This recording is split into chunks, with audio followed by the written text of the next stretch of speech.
अध्यक्ष जी, माननीय सदस्य ने जो प्रश्न किया है वो बहुत महत्वपूर्ण प्रश्न है, लेकिन माननीय सदस्य स्वयं तैयार करके इस प्रश्न को लेकर के नहीं आई है। उनको तथ्यों की जानकारी होनी चाहिए कि उत्तर प्रदेश ने $1 ट्रिलियन की इकोनॉमी बनाने के लक्ष्य को रखा है और भारत 3 नहीं बल्कि $5 ट्रिलियन की इकोनॉमी बनने के दिशा में अग्रसर हुआ है।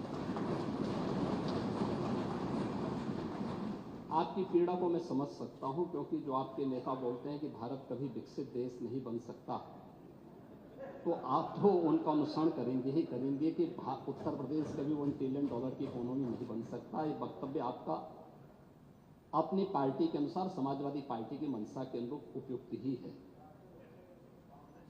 लेकिन भारत आज दुनिया की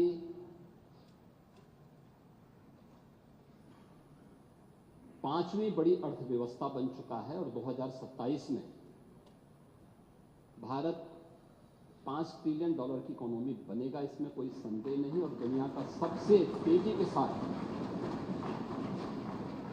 उभरती हुई अर्थव्यवस्था के रूप में, सर्वाधिक ग्रोथ रेट के साथ भारत आज दुनिया की एक बड़ी अर्थव्यवस्था के रूप में आगे बढ़ रहा है। और मुझे लगता है कि 140 करोड़ भारतवासियों को इस पर गौरव की अनुभूति होनी चाहिए।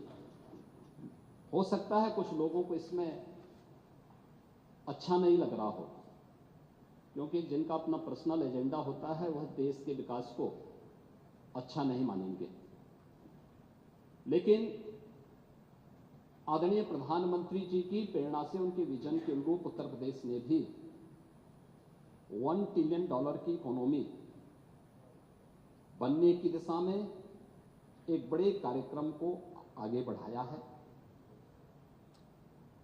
हमने 2022 से इसके लिए व्यवस्थित कार्य योजना को आगे बढ़ाया है और उसके अनुरूप सरकार ने अपने कार्यक्रम को तेजी के साथ 10 सेक्टर में हमने इन कार्यक्रमों को आगे बढ़ाया है। और मुझे लगता है कि आपके जो उत्तर आपको यहाँ से भेजा गया होगा उसमें विस्तृत रूप से दिया गया है कि 10 सेक्टर जो बनाए गए हैं, हर सेक्टर में कोई ना कोई अपर मुख्य सचिव या प्रमुख सचिव स्तर का अधिकारी उसकी नियमित मॉनिटरिंग करता है।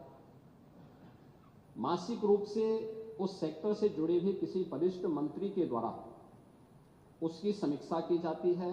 उसके कुछ सुनिश्चित पैरामीटर और इंडिकेटर्स तय किए गए हैं, उनको अचीव करने के लिए, और सीएम डैशबोर्ड के माध्यम से मासिक रूप से इसकी समीक्षा होती है। हर तीसरे महीने मैं स्वयं भी इसकी समीक्षा करता हूं और मुझे बताते हुए प्रसन्नता है कि पिछले 3 वर्ष के अंदर जो हमने टारगेट तय किए थे, हमने उसको सफलतापूर्वक प्राप्त किया है।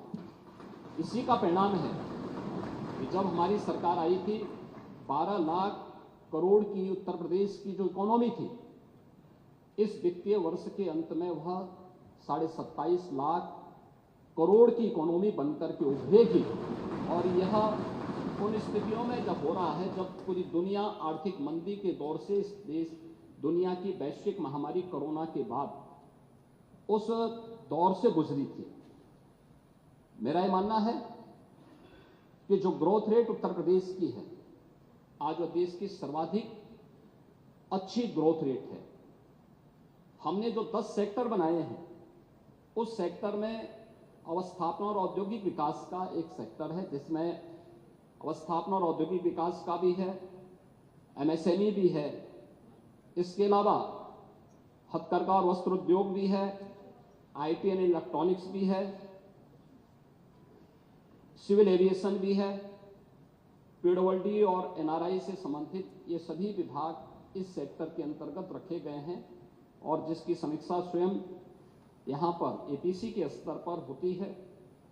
दूसरा सेक्टर है जो कृषि और कृषि से जुड़े हुए जितने भी उसके अन्य सहयोगी संस्थान हैं, ये सभी उसके अधीन लाए गए हैं। उद्यान है, खाद्य प्रसंस्करण है, रेशम विकास है, पशुधन है, डेयरी है, फिशरीज है, सिंचाई और जल संसाधन और कोऑपरेटिव को भी इसके साथ जोड़ा गया है। दूसरा सेक्टर ये रखा गया है।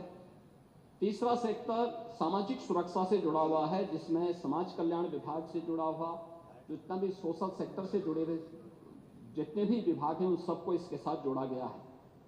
चौथा विभाग नगरीय विकास से जुड़ा हुआ है, जिसमें आवास और शहरी विकास का भी है, रोजगार और गरीबी उन्मूलन का भी है, वन, पर्यावरण और जलवायु परिवर्तन से जुड़े हुए क्षेत्र को भी, इन सभी को इस सेक्टर के साथ जोड़ा गया है। और पांचवां ग्राम्य विकास से जुड़ा हुआ है, जिसमें ग्राम्य विकास, पंचायती राज, ग्रामीण अभियंत्रण सेवा, नमामि गंगे और ग्रामीण जलापूर्ति, तार, राजस्व, इन सभी विभागों को इसके साथ जोड़ा गया है। पांचवां विभाग है राजस्व संग्रह से संबंधित, जिसमें राजस्व कर और निबंधन से संबंधित, स्टैंप एंड रजिस्ट्रेशन का है, एक्साइज का है, परिवहन का है, और भी अन्य जितने भी कर और करेक्टर राजस्व से जुड़े हुए जितने भी भाग आते हैं, सबको इसके साथ जोड़ा गया है। पांचवां शिक्षा का है, जिसमें हर प्रकार की बेसिक, माध्यमिक, उच्च, टेक्निकल और वोकेशनल एजुकेशन को इसके साथ जोड़ा गया है। स्पोर्ट्स को भी इसके साथ जोड़ा गया है। आठवां जो सेक्टर है वह विविध क्षेत्र में है, गृह विभाग, गृह है, कारागार है, इसमें अन्य जितने भी विभाग आते हैं इन सबको इसके साथ जोड़ा गया है। नौवां विभाग है चिकित्सा स्वास्थ्य का, जिसमें चिकित्सा स्वास्थ्य का है, परिवार कल्याण का है, मेडिकल एजुकेशन है, आयुष का है, महिला और बाल विकास का है। और 10वां सेक्टर है जो सर्विस सेक्टर है, टूरिज्म का है। इन सभी को इसके साथ जोड़ करके व्यवस्थित कार्य योजना को आगे बढ़ाने का कार्य किया गया है।